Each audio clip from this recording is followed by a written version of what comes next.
What's up, guys? Brett Okamoto, ESPN MMA alongside Bellator as of now, featherweight, PFL, featherweight, Aaron Pico, which, Aaron, I've been interviewing you since you were like 18 years old.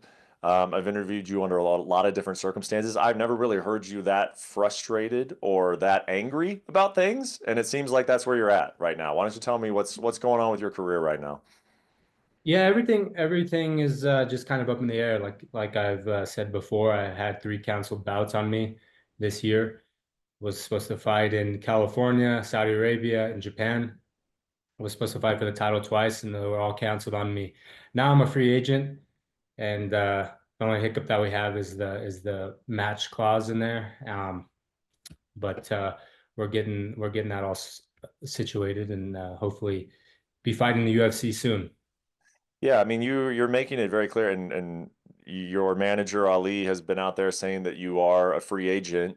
And so I think, and then Dana White's talking about you saying that they have interest in you. So I think like the MMA community was basically just sort of waiting for the announcement that you're going to the UFC. So I guess what is the frustration? It's you mentioned the match clause, but it's not as if like the PFL is exercising that match clause. Are you just concerned that they will, or is it there a holdup? Is that holding up the UFC negotiations? Like what is the issue as of right now? Yeah, I believe so. It is holding up a lot of negotiations and things like that. Ali's talking on my behalf on everything and making sure that it's settled. But like what I've been told, that the match clause is a little bit of a it's a problem right now. But like I said, I was given a 7 fight contract in 30 months, and I only received five. So in that case, I just believe that it should be the contract should just be done. There should be no match clause. Just let me be a free agent and decide where I want to go. So that's kind of what we have going on. So Has Ali given you any indicator in terms of when you can expect the UFC to make an offer? I know that they are interested in you. Everybody knows that for they're interested sure, in you. When will you get an offer from them? soon. I believe soon. So like I said, Ali's handling that side and obviously in contact with them. But I'm hoping it's soon and we can move forward with everything. We're doing this interview on a Wednesday. You've been out this week doing talking about your situation a little bit. Donn Davis did put out a tweet that said, "For the record, we love you and we're not holding you up. This is standard MMA contract." Like, what did you make of his statement on Twitter publicly? No, I understand that, but it's standard to make sure that your fighters are fighting. Three fights I've been counted on. I haven't been able to work. And then when I want to go somewhere else where I know they'll give me fights, it's like, we'll see, and I think it should just, like I said, be null and void and let me walk free. So that's my frustration. And you not being able to work for 1 year, come on now, that's crazy. Yeah. I I hate to go down like I want to talk about what will happen if you get your way and you do go to the UFC, but Yeah. I also want to kind of put you on the spot here. And if the UFC offers you a contract and then PFL exercises its right to match it, what does that mean? How do you react to that if that's what ends up happening? Well, if they match it, then I'm with the PFL, and I'll sit out 1 year. I'll sit out 1 year. I don't want to fight for the PFL. Hmm. If that, like I said, if that means me sitting out, then I'll do it. So Okay. So yeah, that's how it works is they have that right, but only for a year. And if you yeah, decline it, then you can go. Then you can would go wherever you want. exactly.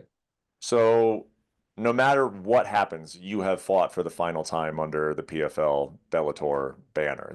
You will not appear in that cage again. Yes, exactly. Wow. Okay. And that's got to be tough, right? I mean, and again, this is like not really your personality. You seem like a guy who like wants to work with others, wants to fulfill things, and you have fulfilled your contract. But does that feel like an odd place to be, obviously, in your career where you're saying like even if these guys want to sign me and do sign me, I'm not going to fight for them. I mean, how does that feel sitting there in Brandon Gibson's house and thinking about that you could sit out for another year? Yeah, that's crazy. Honestly, I'm 28 years old. I feel like I'm entering my prime, and I'm finally at the place mentally where I'm ready to fight anybody, the top guys in the world, the Topurias, and I feel I can beat them. So yeah, of course it would be a little bit of a bummer to have to sit out for a year, but in the meantime, I'm gonna just focus on the positives. I'm gonna get better as a fighter, My personal life is good as far being with my son and my horses and stuff like that. So I'm gonna look on the bright side. And then when it's time to perform, it's time to perform. But yeah, like I said, it's hard to trust where PFL is going to be in a couple of years. I want to be in a situation where I fight 3, 4 times a year if I'm healthy, and be with the biggest organization in the world and fight the top guys. I feel I'm need to fight them and show the world who I am because I'm relatively. It sounds crazy. I've been in the game a long time, but not a lot of people know me, and I haven't. And I want to fight, like I said, champions and be on the big cards, on the pay-per-views, and show everyone what I got. Do you have Donn Davis's number? Like when you're in a situation like this, can you just like text him or call him directly? Does that ever go through your mind? Yeah, it does.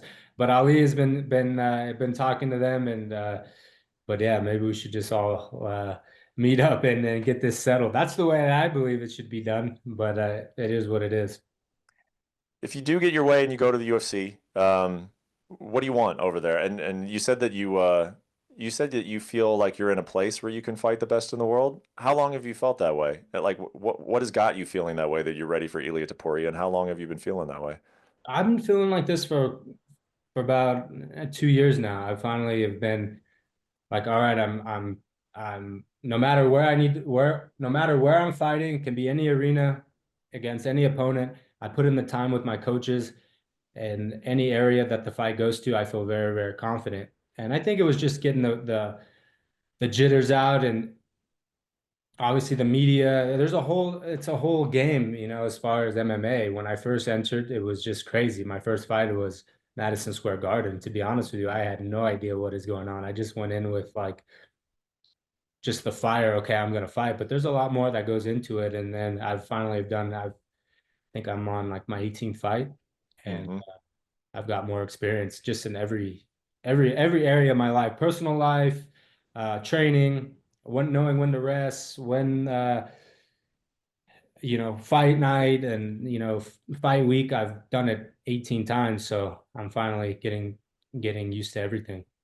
Do you think that there would be any possibility of like you feel that way, but then you go to the UFC and who knows, like maybe they throw you a championship fight or they throw you like a big number one contender fight and you'd be like, oh dang, like now no, I am feeling really nervous. They call it like octagon jitters, obviously. Like, do you think that you'd be a candidate for that, or you do think that you've seen it all, even if it's over if it hasn't been in the UFC? No, I'm ready to fight, and I feel I can beat anybody on any given day. Yeah. How do you think you and Elia would match up? What would that fight look like? It would be a crazy fight. It'd be one of the best fights MMA has seen. One of us is going to sleep for sure. I mean, look at our styles. Hmm. I mean, yeah, it's not just like me saying like, oh, you're a guy coming over the UFC who hasn't fought all these guys. Like specifically, your styles they're similar. Like been getting a lot of credit for his boxing, and obviously you came from a Golden Gloves background and you love your boxing. The body shots, I've always loved the body shots that you use in your MMA career.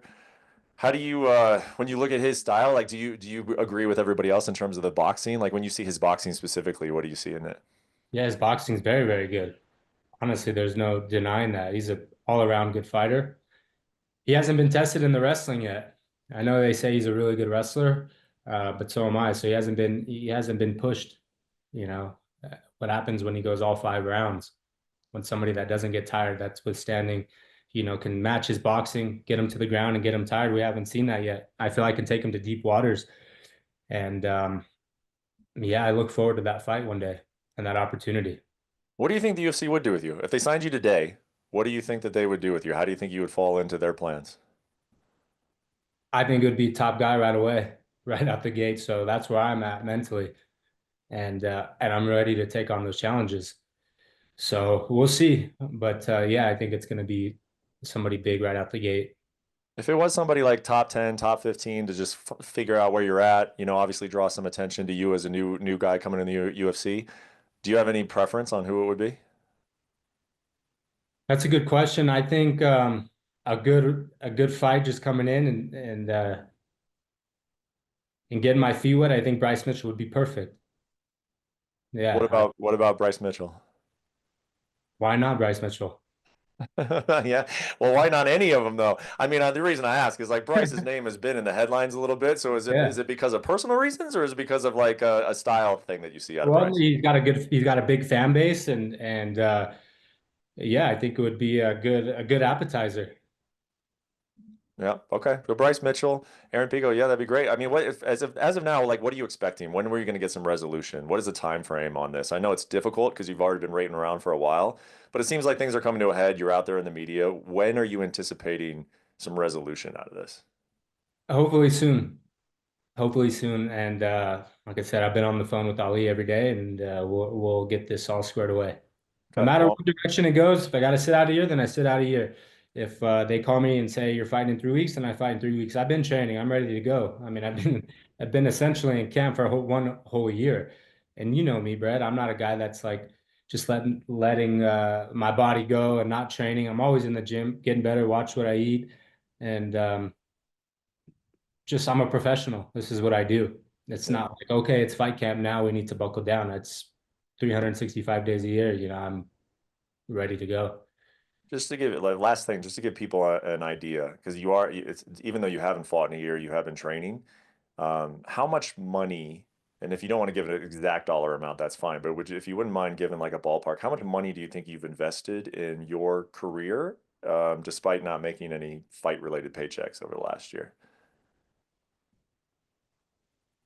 It's hard to say, but it gets very expensive. You look at all the the most important thing is time, and I put in a lot of time, Hmm. uh, and my coaches have put in time, and they haven't gotten paid. Yeah, my coaches love me, and we're very close, but at the end of the day, they deserve to get paid, and I look at it at all areas. They put in a lot of time and not getting any money or anything like that. Yeah, Is it sucks. I know they're not like, oh, they're not worried about the money, but on me, it's like they take time away from their kids to do 2 3 hour practices. They miss yeah, vacations, birthdays, and things like that, all to train me. And then it's like when you're denied 3 times fights, it's kind of like, what the hell is going on? for sure. Well, in any sport, man, it's if you go an entire year without competing at 28 years old, yeah, it feels like let's just get this figured out and let's get you back in there. So hopefully, you get some resolution soon, one way or another, and we'll see you soon, bro. As soon as you know your next move, we'll talk to you again. Sounds good, Brett. Thank you so much.